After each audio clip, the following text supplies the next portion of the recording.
Então, peraí, você tá dizendo... Vamos lá. Aquelas ossadas de dinossauros e tudo mais, tem o tal do carbono 14 que pode ter no máximo 30 mil anos? Igor, não só carbono 14, mas recentemente, Mary Schwartzer, nos Estados Unidos, uma paleontóloga, ela foi pegar um osso de T-Rex, um fêmur de T-Rex, que estava num despenhadeiro. E aí era muito difícil pegar, porque era muito pesado e muito valioso. Eles foram de helicóptero. Chegaram lá, não cabia no helicóptero. Aí eu brinco, eles foram buscar a Ferrari, não cabia no caminhão, eles cortaram a Ferrari no meio, sabe? É mais ou menos assim. Cortaram o osso de T-Rex. Igor, dentro do osso do T-Rex tinha tecido mole, células sanguíneas, ele cheirava mal, sequer estava mineralizado. Hoje, aí saíram cortando tudo quanto é ossinho do registro fóssil. Ô Marcos, rapidinho, só pra gente... Sim. Porque assim, ó, leva em consideração que tudo que vocês estão falando aqui hoje vai contra tudo que eu aprendi, tá bom? Sim, claro. Então, assim, Ô, Igor, eu era um evolucionista teísta, eu fui 40 anos evolucionista teísta. O que significa isso? Eu cria nos milhões de anos, eu cria no registro fóssil, eu cria em Darwin. Eu só achava que Deus tinha guiado isso, que não faz o menor sentido, tá? Mas eu cria nisso. Aí eu fui me convertendo ao longo dos anos com os dados, com esses achados. Então, especificamente esse aí do osso do tiranossauro, cara, assim... Não quero dizer nada com isso, tá? Não tô te chamando de mentiroso. Mas como é que eu comprovo isso? Até pra quem tá ouvindo a gente. Olha, nós temos mais de 50 artigos científicos hoje publicados. É só entrar e colocar o currículo Lattes dele. Não fui eu que publiquei. Não sou paleontólogo, eu sou químico, não é? Mas química é tudo e tudo é química, né? Mas você sabe falar de mol, de inox. No final, tudo converge pra química. Eu acho que por isso que é muito legal você discutir o design inteligente à luz da química. A fossilização é um processo químico que transforma a matéria orgânica e inorgânica. Igor, pensa bem. Você vai num osso de T-Rex, sequer fossilizado ele está. Ele está orgânico, ele cheira mal. Cheira mal é putrescina e cadaverina. São duas moléculas voláteis. Como é que eu... Assim, o meu ponto é... Dá pra gente encontrar essa informação que você tá dando aí? Procura tecidos moles em dinossauros. Os artigos. Eu coloco no meu livro. Eu tenho no meu livro. Tem no site da TDI Brasil. É isso que eu fico chateado. Desculpa eu ter interrompido, porque isso não é passado. Tem um ex-ateu chamado Lee Strobel, que ele era ateu, mas dá pancada em tudo e tal. Tanto é que ele escreveu o livro Em Defesa de Cristo, A Case for Christ, A Case for Faith. Quando ele deixou de ser ateu, um dos nós dele foi essa questão da evolução. E ele é interessante que ele é jornalista. Sabe o que ele fez como jornalista? Ele foi jornalista do Chicago Tribune. Ele era especializado em pegar furos. Ele começou a entrevistar especialistas que quebravam esse status quo establishment. E ele viu que, poxa, tem alguma coisa errada aqui. Eu queria pedir só uma gentileza para colocar aquela foto de novo lá. Eu que pedi essa foto, porque eu fico muito preocupado com a didática da coisa. Só para deixar claro também, porque depois vão encher meu saco, eu perguntei pro Rodrigo e pro Marcos antes se eu podia fumar meu cigarro de palha e eles falaram que tava tudo bem. Tranquilo, não tem problema então não enche o saco no comentário, tá? E de palha é até melhor, né? Sim, o outro eu não aguento. É o também. Menos mal, né? O outro Vamos dizer assim. Olha aqui, eu quero só pedir a questão acadêmica, didática aqui pro pessoal de casa entender. Isso aqui é o que chamam... Porque tem uma parte aqui em que a arqueologia e a paleontologia estão mais ou menos semelhantes, porque eu também trabalho com estratigrafia. Só que enquanto eu falo de... Estratigrafia é o seguinte, vou falar na linguagem arqueológica. Tá bom. Depois eu transfiro para paleontológica. Você tem aqui, igual esse Lego aqui, tem uma cidade bonitinha, funcionando, as casinhas e tudo mais. Vem guerra, destruição, erosão, abandono da cidade, ela vai sendo destruída. Vem uma outra civilização e constrói uma cidade por cima. Repete-se o processo. Guerra, destruição, mudança no tempo, abandono, vem outro constrói. Com o tempo você vai fazendo camadas de cidades. A gente chama isso de tel. Tá certo? Tel em hebraico, tal em árabe. Então, o que está mais embaixo é mais profundo, o que está em cima é mais recente. E pelos elementos que eu encontro ali, como cerâmicas, moedas, a gente usa também datação absoluta de laboratório, ossos. Eu consigo falar, olha, essa camada aqui é como um bolo de aniversário cortado. Esse pessoal aqui viveu no período do ferro 2. Então a civilização que está embaixo é ferro 1 ou bronze. O que está em cima, período grego, persa e tudo mais. Então o que acontece? A paleontologia tem o mesmo sistema da estratigrafia. Só que enquanto eu estou falando de uma estratigrafia do ano 3100 antes de Cristo até hoje, eles falam, como o Marcos mencionou, dos milhões de anos, mas o processo é o mesmo. Só que enquanto eu estou falando do período do calcolítico, bronze, ferro, persa, romano, etc., eles estão falando de período... aí tem todo o período lá, paleozoico, mesozoico e cenozoico. O paleozoico é o mais antigo, tá bom? O mesozoico é o mediano, o cenozoico tá ali. E esses períodos ainda são subdivididos em vários outros períodos, como você pode ver ali à direita. Agora, qual que é o ponto do Marcos? Se o pessoal de casa olhar para o lado esquerdo, você tem a coluna geológica, como as coisas estão montadas, tá certo? O primeiro ponto que chama atenção ali são o trilobita. É o primeiro ser que aparece ali, ó, junto com a concha. Aquilo é um trilobita. É o trilobita, tem uma conchinha no meio. Isso, tem dois ali, ó, da direita e a esquerda. Exatamente. Tem um trilobita de um lado e outro do outro e uma concha no meio. O ponto que o Marcos chama atenção é o seguinte: se a evolução das espécies de Darwin fosse correta, cadê o resto da evolução na coluna geológica?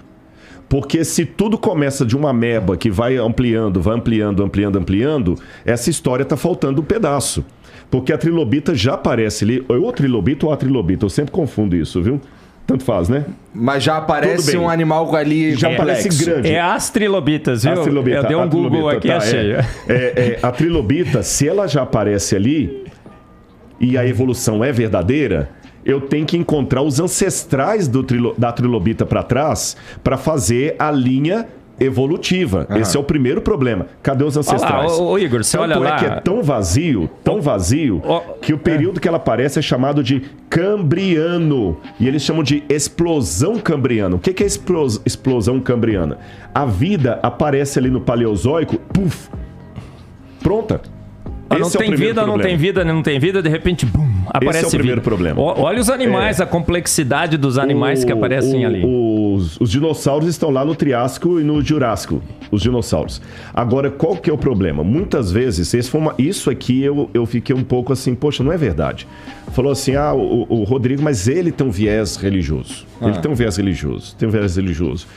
E o outro lado não tem?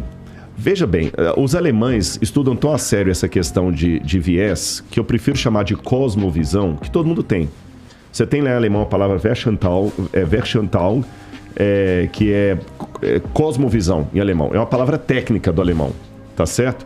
E ela tem todo um estudo filosófico. Todo mundo tem a sua cosmovisão.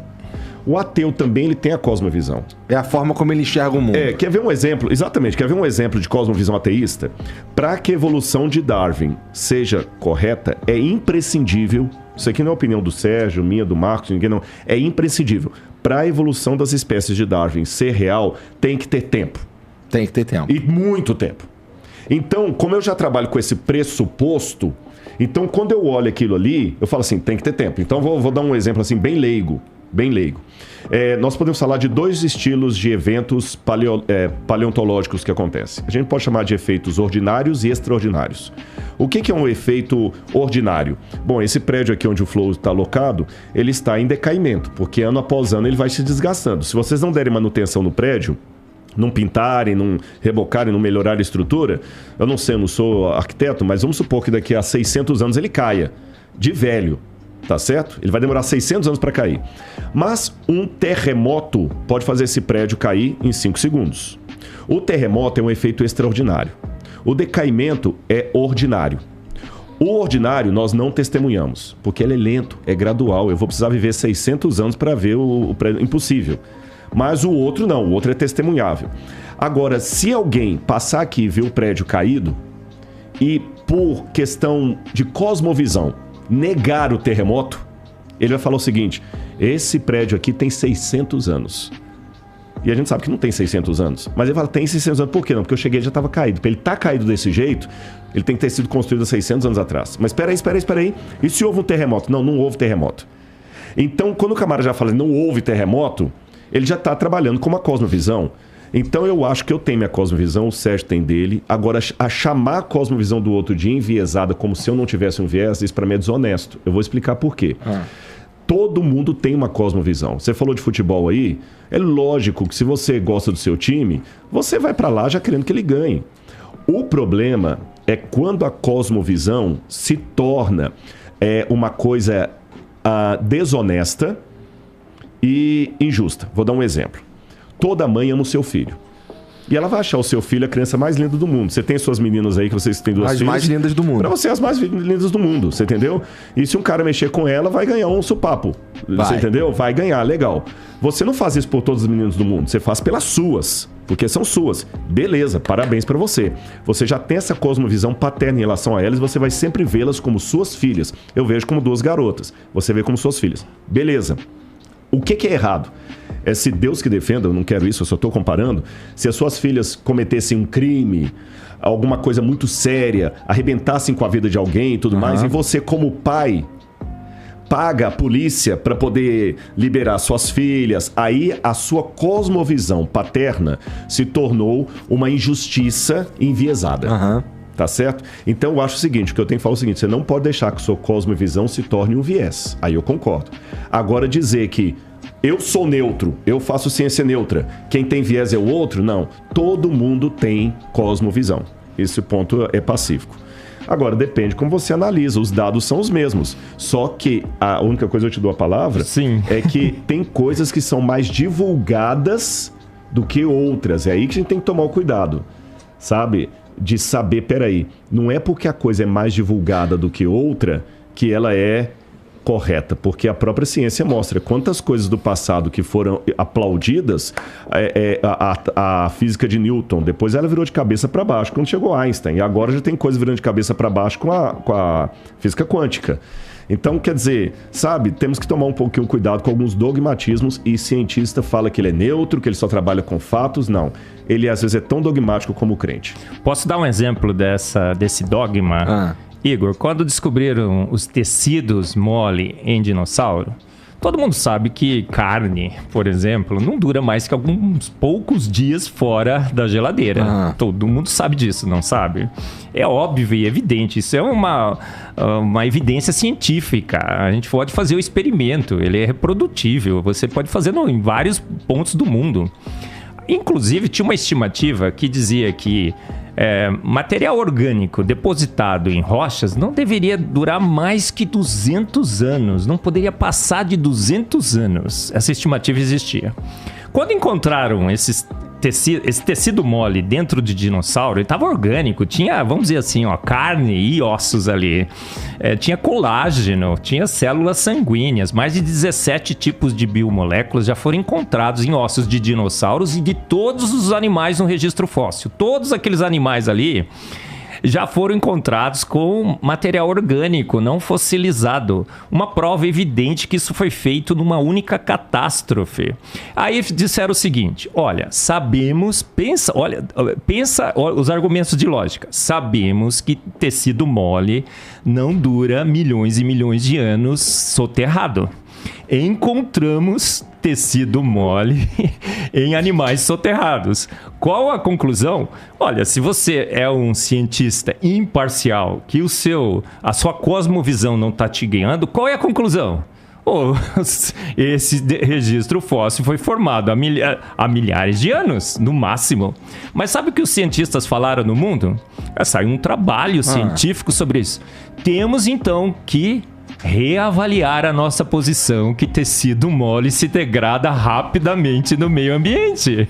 E aí começaram a sair artigos no mundo como catalisadores, como preservantes, melhor dizendo, né? Preservantes teriam preservado o tecido mole por 60 milhões de anos, porque dinossauro diz que foi extinto há 60 milhões de anos. Saiu um artigo de uma cientista, Mary Schwartz, inclusive, ela disse, olha, fiz um experimento aqui, acho que foi com cobre, e deixei a proteína lá no meu laboratório, ficou 2 anos e ela não degradou. Olha, provei. Gente, esse artigo foi publicado na Science. Quando eu li, a Science é o maior periódico científico que temos hoje. Quando eu li aquilo, eu falei assim, gente, não pode. Olha como a cosmovisão, né, Rodrigo, está guiando o cientista. Porque 2 anos, frente a 60 milhões, é uma gota no oceano. Não tem como você preservar tecido mole em dinossauro por 60 milhões de anos. Então a gente tem uma prova definitiva. Eu acho que é quase que irrefutável. A gente não tem provas irrefutáveis, mas é quase. Você como químico, tá dizendo que não tem algo que manteria aquilo ali orgânico por todo esse tempo? Olha, você pode colocar o preservante que você quiser, mas nós sabemos que raios cósmicos atingem a Terra. Esses raios cósmicos penetram no que for. Solo, inclusive, rocha, inclusive, ainda mais em rocha sedimentar. Então você pode preservar do jeito que você quiser. O raio cósmico destruiria. Até o raio que o parta. Até o raio que o parta. Então, assim, é uma questão de fé? Absolutamente não. É uma questão de ciência. Agora, por que não se aceita? É porque, assim, estão falando que o Palmeiras tem Mundial e o corintiano não vai aceitar, não é? Não, mas não tem, né? É ciência. Eu não sei. Eu sou ponte pretano. Você viu que eu não tô nessa treta. Mas é como você chegar numa assembleia de corintianos e falar assim, gente, eu descobri que o Palmeiras tem Mundial. Eles não estão aceitando. É óbvio demais. É óbvio demais que a Terra é jovem. Que a Terra é absolutamente jovem e é óbvio demais que a vida na Terra é jovem. A gente tem evidências no genoma, a gente tem... tá vendo esse registro fóssil todo aqui? A gente encontrou esse registro fóssil em cima dos Alpes. E sabe o que tinha lá? Restos de animais marinhos, em cima dos Alpes. Aí eles falaram assim, olha, era um fundo do mar que ao longo de milhões e milhões de anos foi se transformando nos Alpes. Mas a gente sabe que a erosão come a superfície dos montes 4 milímetros por ano. Milhões e milhões de anos, a superfície dos Alpes já teriam sido lavadas pelo menos 100 vezes. Mas o registro fóssil está lá, os fósseis estão lá. O que isso significa? Uma grande catástrofe global, soterrou tudo isso. Olha, tá vendo ali? É fantástica essa figura aqui, né, Rodrigo? Na verdade, trouxe, eu confesso, até desculpa invadir o programa, eu quase virei um co-host aqui, né? Eu digitei aqui e pedi pra ele pegar no Google. Tá vendo, lá o Igor, tá vendo as superfícies? Elas são lisinhas. As camadas são lisas. Isso não pode ser um processo de milhões e milhões de anos. É um processo... camada você está falando? Cada camada dessa, do Permiano, do Triássico, do Jurássico, do Cretácico. Como se fosse um bolo de aniversário. As fatias do bolo, elas são lisinhas, suaves. A erosão deveria ter alterado a forma. Tem registro fóssil na Terra que está dobrado. Vamos lá fora. Eu quero dobrar a rocha. Você me ajuda, Igor? A dobrar a rocha? Alguém aí que está nos ouvindo gostaria de participar do experimento de dobrar a rocha? Rocha não dobra. Eu não sei se eu estou entendendo o que tu quer dizer com lisinho. Lisinho. A superfície não está lisinha, bonitinha. Suponha que isso é um período que cessou. É que aquilo ali é um desenho. Sim. Né? Então no desenho... Mas a maioria dos livros de biologia... Tanto é que isso aqui não foi uma coisa que eu trouxe pronto, não. Eu escrevi no Google ali, entendeu? Coluna geológica.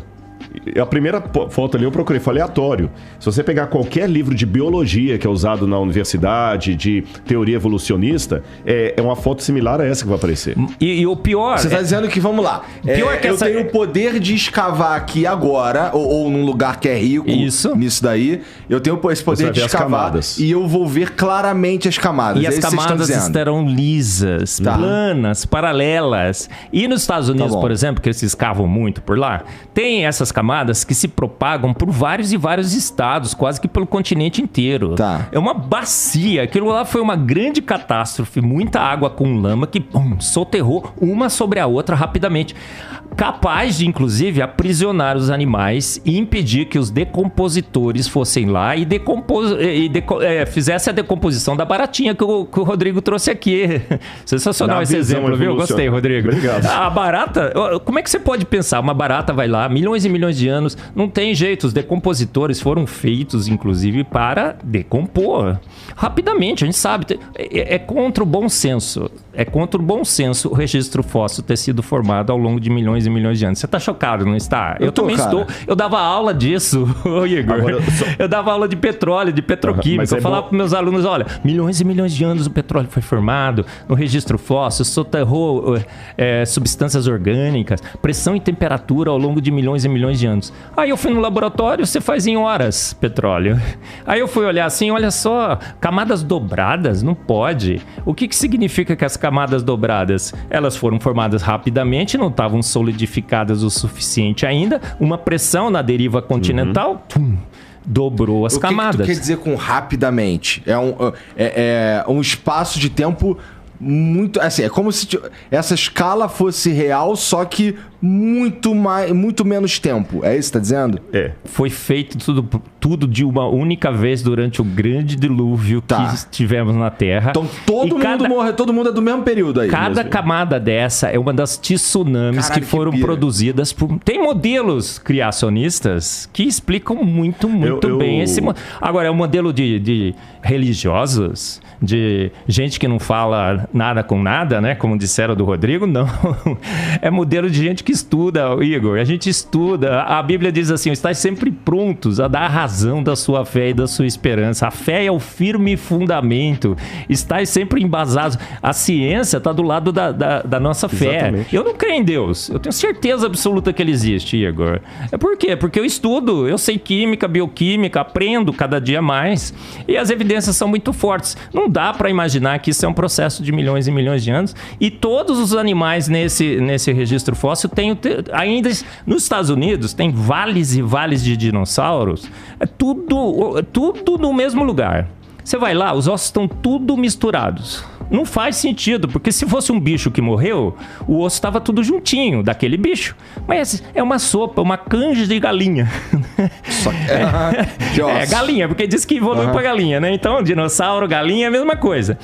E você vai ver, os ossos mais leves estão em cima, os mais pesados embaixo.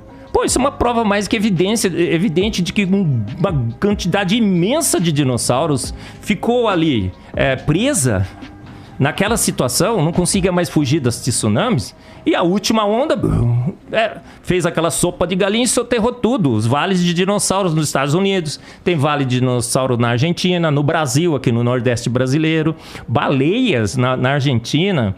Então, olha, é a maior evidência de que a Terra é jovem. E não os foi bichinhos lá que matou os dinossauros. E os há controvérsias. E tem gente que acha que o dinossauro não estava na arca. Eu também achava, viu, Rodrigo? Mas tecido mole mostra que eles foram extintos há poucos anos. Inclusive, muito provavelmente, entraram na arca, saíram da arca, encontraram um planeta completamente hostil. Eles eram vegetarianos. Aí eu até brinco, né? Já pensou o desespero do dinossauro dentro da arca? Quando aquela pombinha veio com aquele galinho, aquela folhinha, ele falou, opa, deu mal, né? Saíram no mundo totalmente hostil. Eles passaram a ser carnívoros. A gente encontra T-Rex com restos de vegetais dentro... Isso que eu ia te perguntar. Pô, tá me falando que o tiranossauro é herbívoro, desculpa aí, Igor, de destruir a sua cultura hollywoodiana. Mas eles eram herbívoros. O T-Rex, você já olhou pro T-Rex? Ele é um bracinho curtinho. O de Hollywood. O de Hollywood. Mas você já investiu... Ele assistia Barney quando era criança. O T-Rex tem um bracinho curtinho. Família dinossauro. Ele é gordo, muito, muito gordo, pesado. Não é muito bom de briga. Encontraram o T-Rex com a arcada dentária, muitos deles intacta. E perceberam que os dentes eram fracamente fixados à arcada dentária. Ou seja, se o T-Rex desse uma mordida assim, ó, né? Perderia os dentes. Ficaria banguela. E banguela não vai pro inferno, né, Rodrigo? Ah, não? Por quê? Porque no inferno haverá choro e ranger de dentes. Essa foi boa. Então, antes de morrer já sabe, né? É só arrancar os dentes.